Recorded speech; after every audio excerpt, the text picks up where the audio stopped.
എന്തായാലും ഇപ്പൊ നോമ്പല്ലേ ഉണ്ടെങ്കിൽ കിട്ടിക്കോട്ടെ. അങ്ങനെ കമ്മട്ടത്തിനെ ഇബാദത്തെടുക്കാനല്ല അല്ലാഹു റസൂലുള്ളാഹി പഠിപ്പിച്ചത്.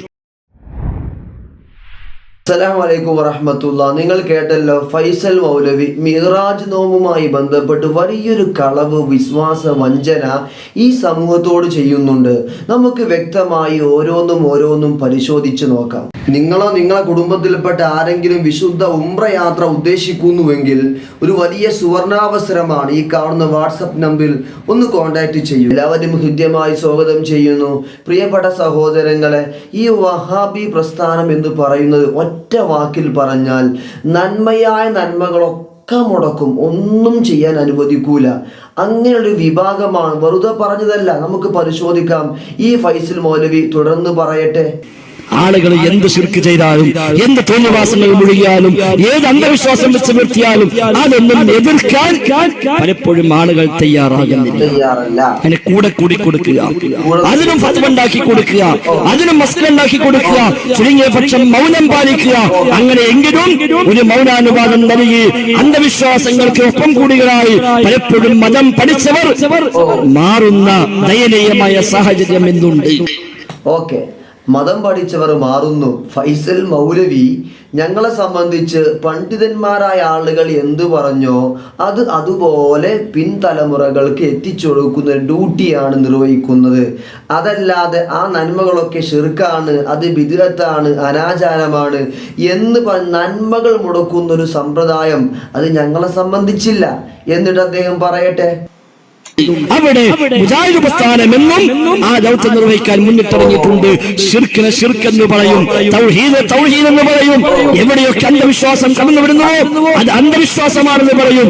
എന്ന അന്ധവിശ്വാസത്തിനെ എതിർക്കുന്നതിന്റെ മറവിൽ ശരിയായ വിശ്വാസങ്ങളെ തള്ളിക്കടയാതിരിക്കാൻ പ്രത്യേകം ശ്രദ്ധിക്കുകയും ചെയ്യും. കേട്ടല്ലോ. അപ്പൊ അന്ധവിശ്വാസങ്ങളെ അങ്ങനെയായും ശിർക്കിനെ ശിർക്കായും പറയാൻ ഇന്ന് ആര് മാത്രമേ ഉള്ളൂ?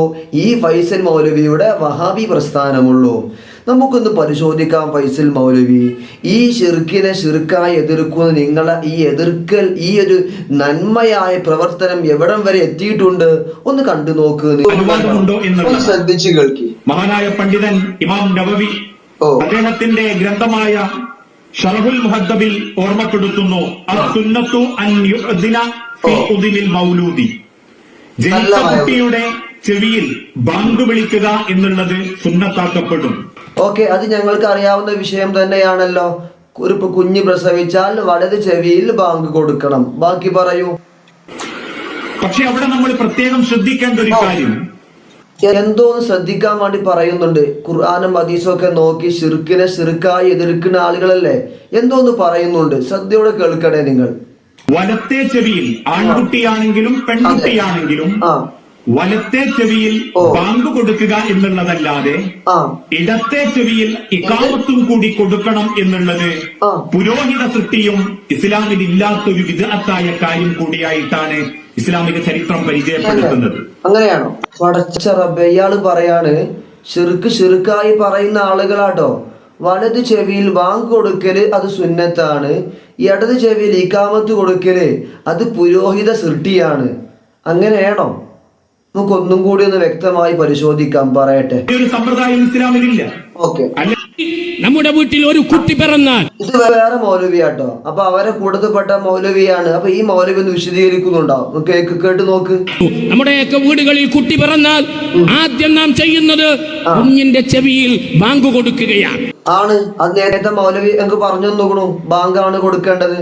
അത് ശരി തന്നെയല്ലേ മൗലവി? ബാങ്ക് കൊടുക്കുന്നു, ഒരു ചെവിയിൽ ഇഖാമത്ത് കൊടുക്കുന്നു. എന്താണ് ഇതിന്റെ ഇസ്ലാമികമായ ഈ വിഷയത്തിലുള്ള അത് നിങ്ങൾ പറയണം. നിങ്ങളാണ് ശിർക്ക് ശിർക്കായി പറയുന്ന ആളുകൾ, നിങ്ങൾ പറഞ്ഞേരി എന്താണ് ശരിയായ മതവിധി ഒന്ന് കേൾക്കട്ടെ. എപ്പോഴെങ്കിലും പഠിച്ചിട്ടുണ്ടോ?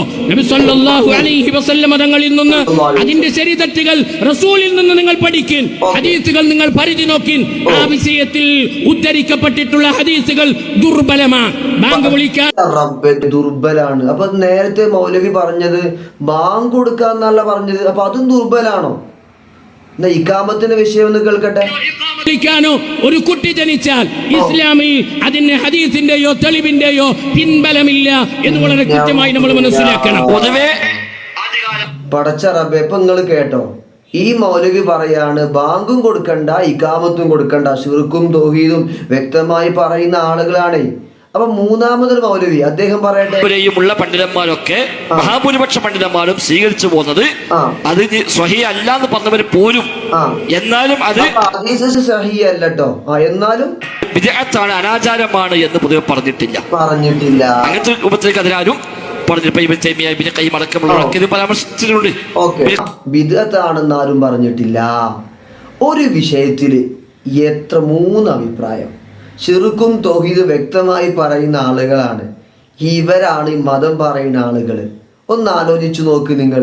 നമുക്ക് ഫൈസൽ മൗലവിയുടെ ആ വിഷയത്തിലേക്ക് തന്നെ സ്ഥിരപ്പെട്ടത് അത് ഉണ്ടെന്ന് പറയുക, എന്താണോ ഇല്ലാത്തത് അതില്ലെന്നും പറയുക. കേട്ടല്ലോ, സ്ഥിരപ്പെട്ടത് ഉണ്ടെന്ന് പറയുക, ഇല്ലാത്തത് ഇല്ലെന്ന് പറയുക. ഇതാണ് വഹാബി പ്രസ്ഥാനം. പച്ചക്കളവ്, കല്ല് വെച്ചെന്നോണ പറയട്ടെ. ഇപ്പൊ ഈ മാസം നമ്മുടെ നാട്ടില് ശഅബാൻ 15 ബറാഅത്ത് നോമ്പ് എന്ന് പറഞ്ഞ് ഇതിപ്പോ 2 ദിവസം കഴിഞ്ഞാൽ നോമ്പ് വിൽക്കാൻ പോകുക. അങ്ങനെയാണ് മുസ്ലിമീങ്ങൾ, അങ്ങനെയാണ് മൗലവി നോമ്പ് നോൽക്കും, സുന്നത്തായ കാര്യങ്ങളൊക്കെ ചെയ്യും. അങ്ങനെയാണ്, നന്മ മുടക്കുന്ന ആളുകളല്ല, നിങ്ങളെ പോലെയല്ല. പറയട്ടെ, ഒരുപാട് മഹത്വങ്ങൾ അതിന് പലപ്പോഴും പല ഉസ്താദുമാരും പറഞ്ഞു കൊടുക്കാറുണ്ട്. പ്രസ്ഥാനം പ്രമാണബദ്ധമായി പറഞ്ഞു കൊടുക്കുന്നു. അങ്ങനെ നോമ്പ് സ്ഥിരപ്പെട്ട പരമ്പരയിൽ നബിതങ്ങളിൽ നിന്ന് നമുക്ക് കൈമാറി കിട്ടിയിട്ടേ ഇല്ല. സംശയം കേട്ടല്ലോ, നിങ്ങൾ അങ്ങനെ പറയണം, അപ്പോഴേ നിങ്ങൾ വഹാബി ആവുള്ളൂ. ഈ വഹാബിയർ നന്മ മുടക്കുന്ന ആളുകളല്ലേ. അപ്പൊ എല്ലാ സുന്നത്തായ നോമ്പും അങ്ങനെ സ്ഥിരപ്പെട്ടിട്ടില്ല.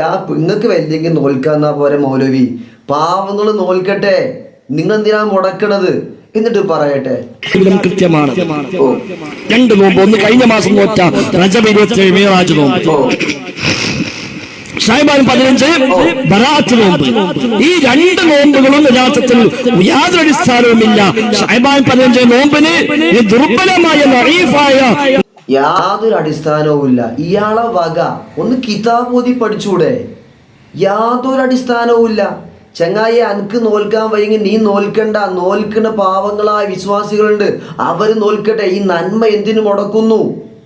ഇതല്ലേ ഈ വഹാബി പ്രസ്ഥാനം? പറയട്ടെ. ആകെയുള്ളത്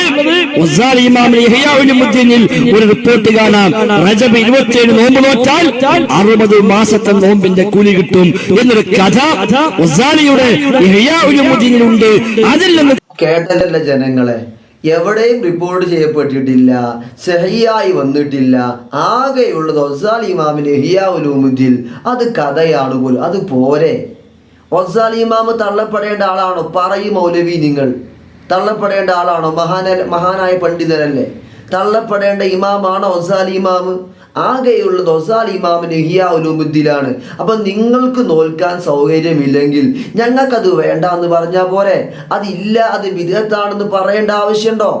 ജനങ്ങൾ കേൾക്കട്ടെ, മൗലവി പറയട്ടെ. കോപ്പിയടിച്ച് പിന്നെ 11 കൈമാറി പോന്നിട്ടുണ്ട് എന്നല്ലാതെ അതിൽ പോലും ഇത് എവിടുന്ന് കിട്ടിയെന്നോ, ആര് ഉദ്ധരിച്ചുവെന്നോ, നബിയിൽ നിന്ന് ആര് കേട്ടുവെന്നോ, ഏത് സ്വഹാബിയിൽ നിന്ന് താബിഈ കൈമാറി സ്വീകരിച്ചുവെന്നോ, ഏത് ഹദീസിന്റെ കിതാബിൽ സനദോട് കൂടി ഉദ്ധരിക്കപ്പെട്ടുവെന്നോ ഒന്നും പറഞ്ഞിട്ടില്ല.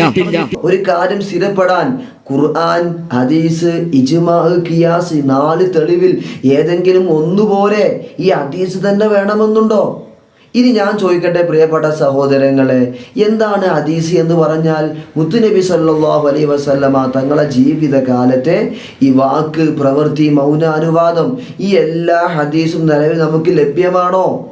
എല്ലാം ലഭ്യമാണോ? 100,000-ഓളം സഹിയായ ഹദീസ് മനപാഠമുള്ള ബുഖാരി ഇമാമിന്റെ ബുഖാരിയിൽ എത്ര ഹദീസേ ഉള്ളൂ? ആവർത്തനം ഒഴിവാക്കിയാൽ 4000 ചില്ലാനം ഹദീസ് മാത്രമേ ഉള്ളൂ. ബാക്കി ഹദീസുകൾ എവിടെ പോയി?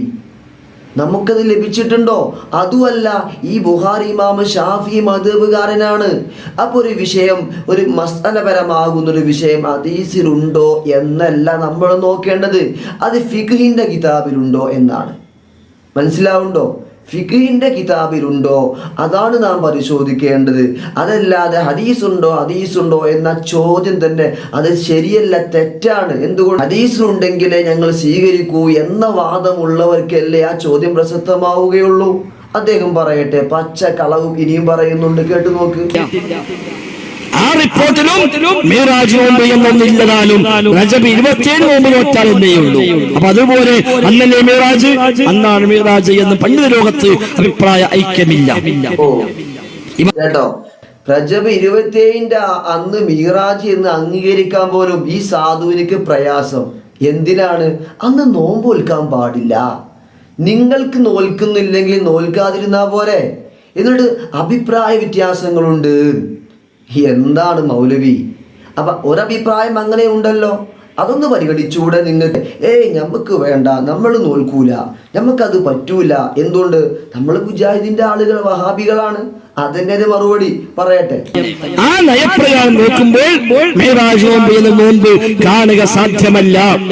ശഅബാൻ 15 അന്നൊരു പ്രത്യേകമായ നോമ്പ് സ്വഹീഹായ പരമ്പരയിൽ നബി തങ്ങൾ പറഞ്ഞു വന്ന സ്ഥിരപ്പെട്ട വഴിയിൽ ഉദ്ധരിക്കപ്പെട്ടിട്ടില്ല. കേട്ടു നോക്ക്, ഈ വിഷയത്തെ കുറിച്ച് പകര ഉസ്താദ് പറഞ്ഞ കാര്യം ഒന്ന് കേട്ടു നോക്ക്. മെഹ്റാജിന്റെ നോമ്പ് അതുപോലെ അംഗീകരിക്കൂല. എന്റെ കിതാബിൽ അത് പറയാത്തത് കൊണ്ടല്ല. ധ്യാനത്തിൽ കാണാം യുസന്നു സൗമു യൗമിൽ മെഹ്റാജ്. അതെ, വ്യക്തമായ കിതാബിലുണ്ട്. മജൂരിയിൽ കാണാം യുസന്നു സുന്നത്താണ് സൗമു നോമ്പ് നോക്കൽ യൗമിൽ മെഹ്റാജ്, മെഹ്റാജിന്റെ പകലിൽ. അതിന് ഹദീസും. പക്ഷെ അവരത് എടുക്കൂല. എന്ത് ഹദീസ് കാണായിട്ടൊന്നുമല്ല, വാശി. അതന്നെ, ഓൽക്കത് പറ്റൂല. വാസ്തവത്തിൽ മുസ്ലിം ഉമ്മത്തിന്റെ ഏകോപനാഭിപ്രായത്തിനെതിരാണ്. ഇമാം നബവി പറഞ്ഞത് കാണാം, പണ്ഡിതന്മാർ തർക്കമില്ലാത്ത കാര്യമാണ്.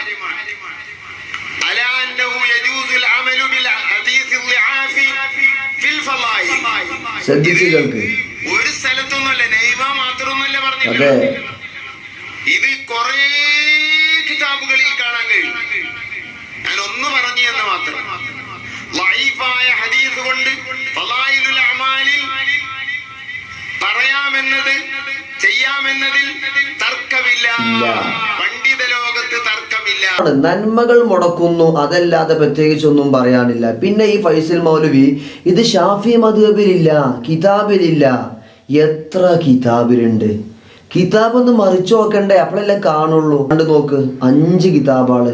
ഇതൊക്കെ ഷാഫി മദ്ഹബിലെ കിതാബാണ്. ഇതൊക്കെ രേഖപ്പെടുത്തപ്പെട്ട വിഷയങ്ങളാണ്. എന്നിട്ട് മൗലവി പറയാണ് കിതാബിലില്ല, ഷാഫി മദ്ഹബിലില്ല. എന്തിന് പച്ച കളവ് പറയണം? അപ്പം എന്നെ കേൾക്കുന്ന ആളുകളോട്, മുസ്ലിമായി ജീവിച്ച നിങ്ങൾക്ക് മുസ്ലിമായി മരിക്കണമെങ്കിൽ ഈ പ്രസ്ഥാനം ഒരിക്കലും ശരിയല്ല. ഈ നന്മകളൊക്കെ മുടക്കും. എല്ലാ സുന്നത്തും, ബറാത്ത് നോമ്പ്, മിഹ്റാജ് നോമ്പ്, എല്ലാ സുന്നത്തും മുടക്കും. ചെയ്യുന്ന കാര്യങ്ങളാണെങ്കിലോ വെള്ളിയാഴ്ച ഹുതുബ മലയാളത്തിൽ ഓതി അതും ഫസാദാക്കി, ചെയ്യുന്ന കാര്യങ്ങളും ഫസാദാക്കി. ഇങ്ങനെ നന്മകൾ മുടക്കി പിശാചിന്റെ കൂട്ടുകാരായിട്ട് ഈ വിഭാഗം മാറുന്നു എന്ന് പറയാതിരിക്കാൻ നിർവാഹമില്ല. അല്ലാഹു സുബ്ഹാനഹു വ തആല നമ്മളെയും നമ്മുടെ കുടുംബങ്ങളെയും ഈ വലിയ മുസീബത്ത് രക്ഷപ്പെടുത്തി തരുമാറാവട്ടെ എന്ന് ദുആ ചെയ്തുകൊണ്ട് ഇനിയും കാണാം ദുആ വസിയത്തോടുകൂടെ. അസ്സലാമു അലൈക്കും വറഹ്മത്തുള്ളാഹി വബറകാതുഹു.